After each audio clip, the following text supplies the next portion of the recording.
일본 경제 보복 조치에 대한 대응책을 마련하기 위해 정치권도 오늘 분주히 움직이고 있습니다. 네, 더불어민주당은 한국관광공사를 찾아 이번 조치가 국내 관광산업 발전의 기회가 될 수 있다고 강조했습니다.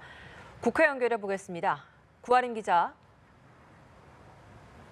네, 더불어민주당 지도부는 서울 중구에 있는 한국관광공사를 찾아 박양우 문화체육관광부 장관 등과 함께 현장 최고위원회 회의를 열었습니다. 국내 관광산업 현황을 둘러보고 활성화 방안을 논의하기 위한 건데요.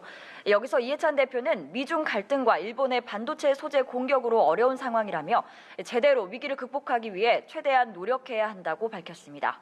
민주당 박주민 최고위원은 일본과의 갈등으로 국내 관광 산업이 어려움을 겪을까 걱정된다면서도 다르게 생각해보면 전화 위복의 계기가 될 수 있다고 말했습니다.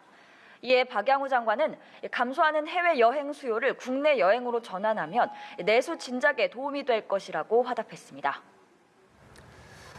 구 기자, 자유한국당은 경제 대전환을 통해 위기를 극복해야 한다면서도 안보 위기 상황임을 강조하고 있는 것 같습니다. 야권 분위기 전해주시죠.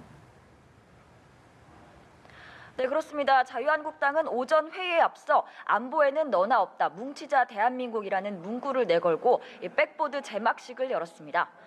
북한의 미사일 도발로 안보 위기 상황에 처했다는 점을 강조한 건데요. 어제 민주당이 안중근 의사 글귀를 걸개막으로 내건 것과 대조되는 모습입니다. 한국당 황교안 대표는 문재인 대통령이 일본 수출 규제에는 국무회의 생중계까지 하더니 북한의 미사일 도발에 벙어리가 돼버렸다고 꼬집었는데요. 또 미사일을 쏘는 북한과 무슨 경제 협력이 가능하겠느냐며 일본 경제 보복에 대한 정부 대응이 미흡하다고 비판했습니다. 나경원 원내대표 역시 이대로 가면 대한민국이 샌드위치 신세를 지나 주변 열강들이 짓누르고 뭉개는 주먹밥 신세가 될 것이라며 정부의 안보 대응을 비판했습니다.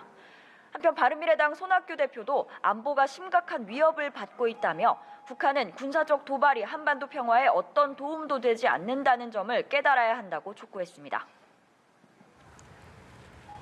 네, 그런가 하면 바른미래당과 민주평화당 내부 분위기가 심상치 않은 것 같습니다. 정계 개편을 앞둔 움직임이다. 이렇게 보면 되겠습니까?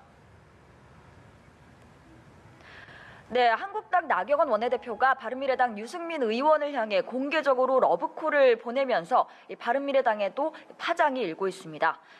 나 원내대표는 인터뷰에서 유 의원과 통합하지 않으면 한국당의 미래가 없다면서 유승민 의원이 한국당으로 와 서울에 출마해야 한다고 밝혔는데요. 이에 바른미래당 손학규 대표는 구체적인 이야기가 많이 진행된 것 같다며 유 의원이 이제 솔직해져야 한다고 말했습니다.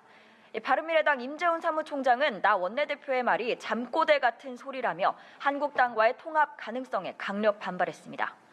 제3지대 신당 창당을 놓고 쪼개진 민주평화당도 술렁이고 있는데요. 평화당 정동영 대표는 당의 분열 상황에 뼈가 아프다면서 분열은 죽는 길이며 함께 가야 한다고 말했습니다. 신당 창당을 위해 지도부가 물러나야 한다는 비당권파의 요구를 사실상 받아들이지 않은 것으로 풀이됩니다. 박지원 의원은 라디오 방송에서 정동영 대표와 유성엽 원내대표가 오늘 만나 대화하기로 했지만 사실상 끝나는 게 아닌가 한다고 말했는데요. 특단의 결단을 예고한 비당권파가 어떤 행보를 보일지 관심이 모아집니다. 지금까지 국회에서 전해드렸습니다.